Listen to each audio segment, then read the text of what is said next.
Olá, eu sou César Portugal, este é meu canal e mais um dia aqui com você para lermos juntos o Catecismo da Igreja Católica. Eu espero que você esteja gostando e se você está gostando desse projeto, já aperta aqui embaixo e deixa o like nesse vídeo que eu vou entender que você está curtindo. Hoje nós vamos falar sobre o terceiro mandamento e desde já eu peço ao Espírito Santo que nos ilumine, que nos dê a força para vivermos cada dia mais esses mandamentos na prática.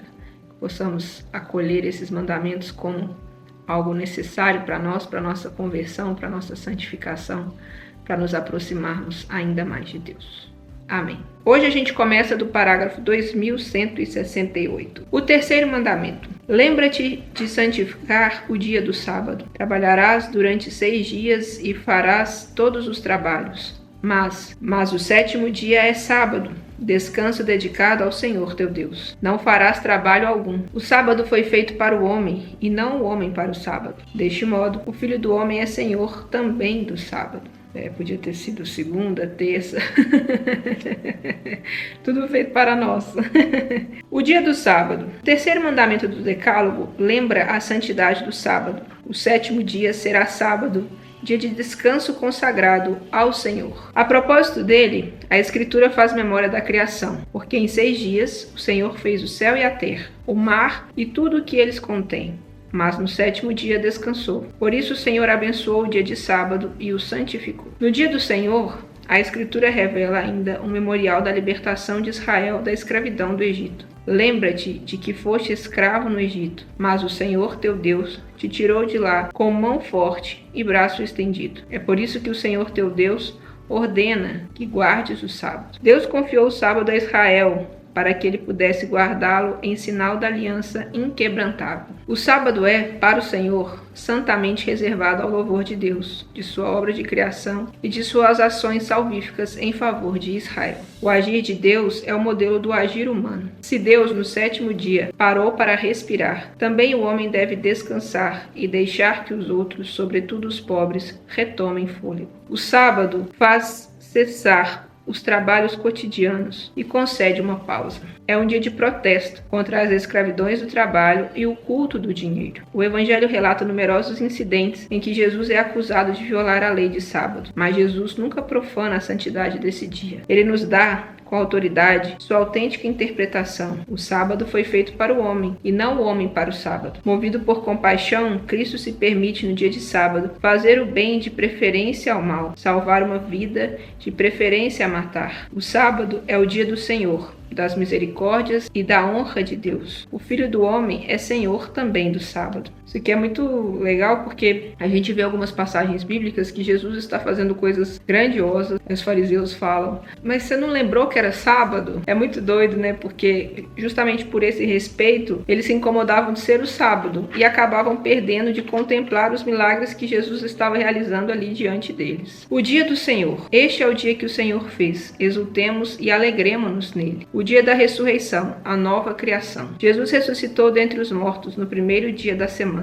Como o primeiro dia, o dia da ressurreição de Cristo lembra a primeira criação. Como o 8º dia, que segue ao sábado, significa a nova criação inaugurada com a ressurreição de Cristo. Para os cristãos, ele se tornou o primeiro de todos os dias, a primeira de todas as festas, o dia do Senhor, o domingo. São Justino diz: reunimos-nos todos no dia do sol, que é o primeiro dia após sábados dos judeus, mas também o primeiro dia em que Deus, extraindo a matéria das trevas, criou o mundo.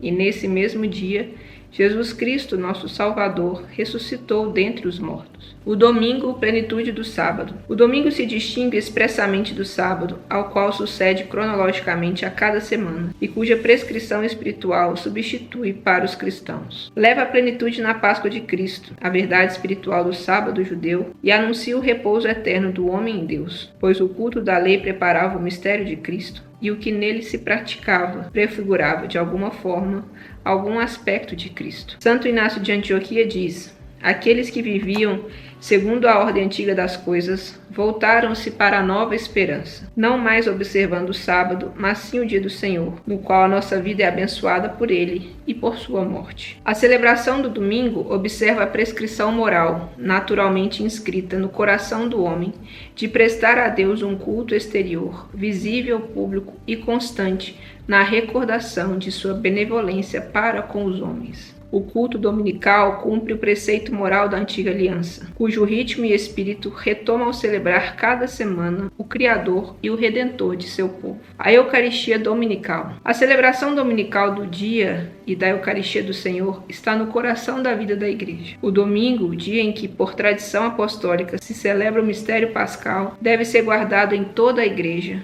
como dia de festa, de preceito por excelência. Igualmente devem ser guardados os dias do Natal de Nosso Senhor Jesus Cristo, da Epifania, da Ascensão e do Santíssimo Corpo e Sangue de Cristo, de Santa Maria, Mãe de Deus, de sua Imaculada Conceição e Assunção, de São José, dos santos apóstolos Pedro e Paulo e, por fim, de todos os santos. Então, se a gente vê aqui o que está escrito, o que foi citado aqui, seriam dias que, em outras palavras, você deveria participar da Santa Missa. Esta prática da Assembleia Cristã data dos inícios da Era Apostólica. A Epístola aos Hebreus lembra: não abandonemos as nossas assembleias, como alguns costumam fazer. Antes, procuremos nos animar mutuamente. A tradição guarda a lembrança de uma exortação sempre atual: vir cedo à igreja, aproximar-se do Senhor e confessar seus pecados, arrepender-se na oração, participar da Santa e Divina Liturgia, terminar a oração e não sair antes da despedida.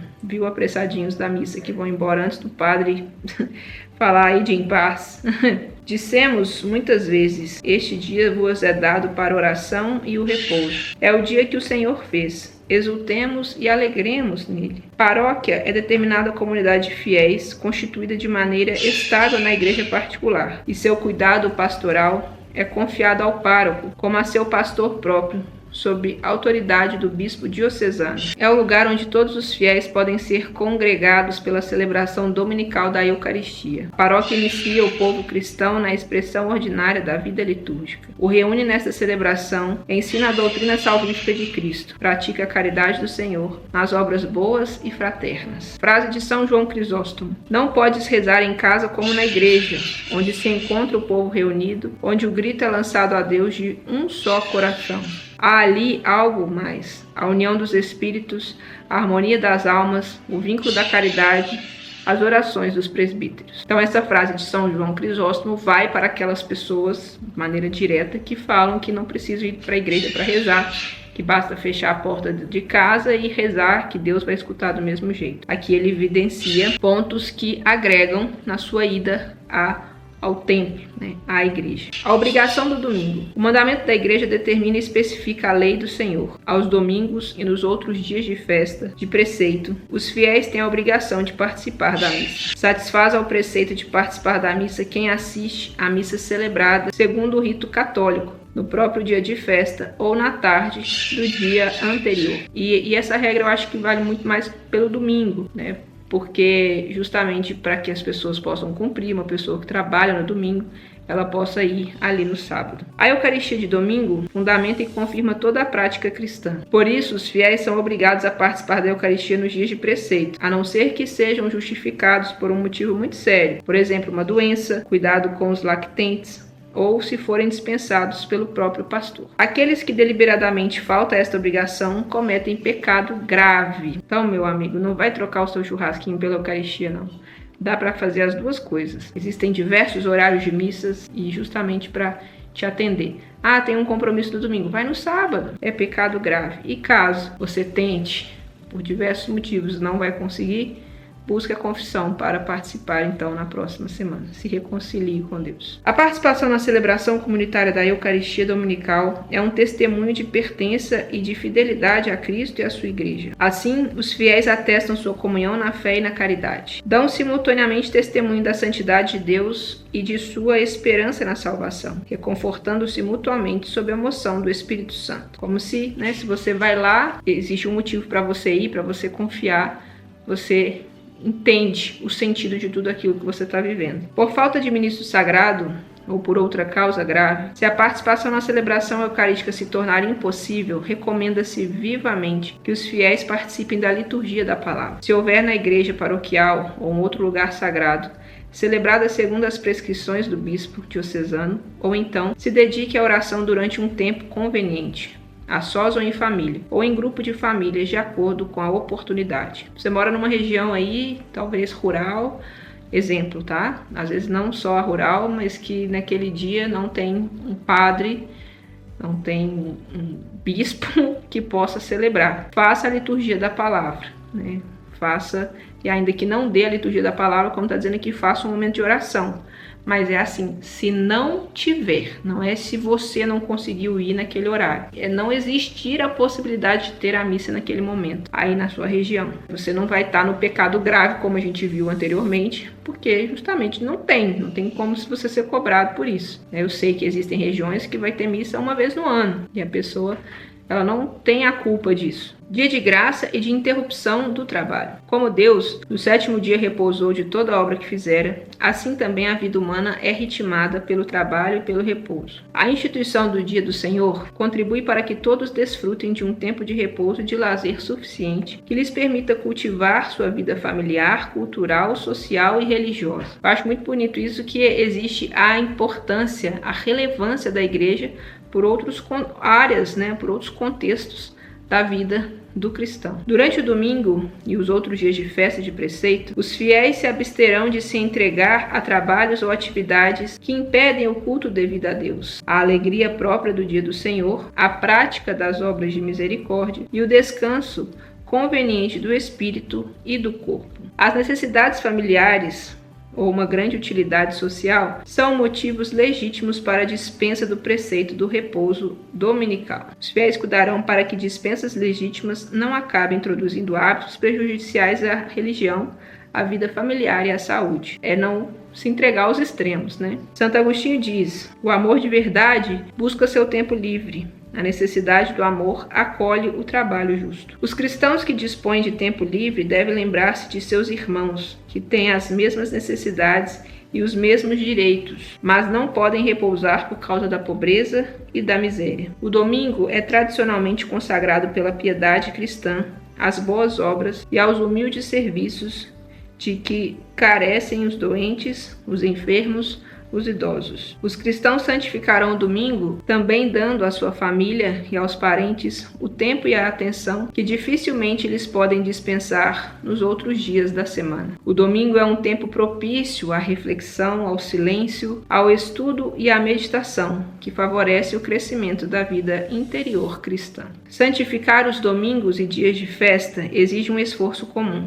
Cada cristão deve evitar impor a outros, sem necessidade, o que o impediria de guardar o dia do Senhor. Quando os costumes, esportes, restaurantes, etc., e as necessidades sociais, serviços públicos, etc., exigem de alguns o trabalho dominical, cada um assuma a responsabilidade de encontrar um tempo suficiente de lazer. Os fiéis cuidarão com temperança e caridade de evitar excessos e violências, às vezes causados pelas diversões de massa. Apesar das limitações econômicas, os poderes públicos cuidarão de assegurar aos cidadãos um tempo destinado ao repouso e ao culto divino. Os patrões têm obrigação análoga com respeito a seus empregados. Em respeito à liberdade religiosa e ao bem comum de todos, os cristãos precisam empenhar esforços no sentido de que os domingos e os dias de festas da igreja sejam feriados legais. Os cristãos têm de dar a todos um exemplo público de oração, de respeito e de alegria, e defender suas tradições como uma contribuição preciosa para a vida espiritual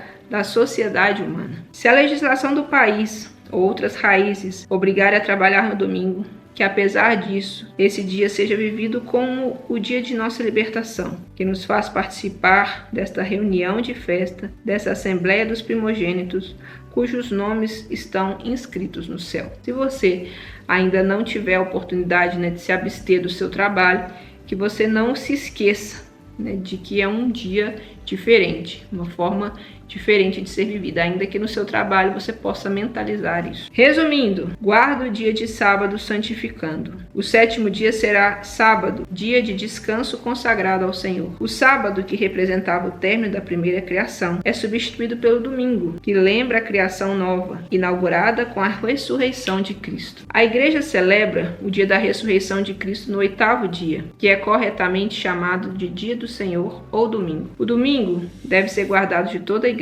como dia de festa de preceito por excelência. No domingo e em outros dias de festa de preceito, os fiéis têm a obrigação de participar da missa. No domingo ou outros dias de festa de preceito, os fiéis se absterão de atividades e negócios que impeçam o culto a ser prestado a Deus. A alegria própria do dia do Senhor e o devido descanso da mente e do corpo. A instituição do domingo contribui para que todos tenham tempo de repouso e de lazer suficiente para lhes permitir cultivar sua vida familiar, cultural, social e religiosa. Todo cristão deve evitar impor aos outros sem necessidade aquilo que os impediria de guardar o dia do Senhor. Se você está aí há muito tempo sem participar da Santa Missa, se reconcilie com Deus e busque novamente viver os preceitos, cumprir com os preceitos, indo à missa certinha. E aos domingos eu tenho certeza que você verá uma transformação na sua vida, na sua história. Em tudo dai graças, perceba Deus nos detalhes da sua vida. Eu sou o César Portugal, este é meu canal, que Deus abençoe você e até o próximo vídeo.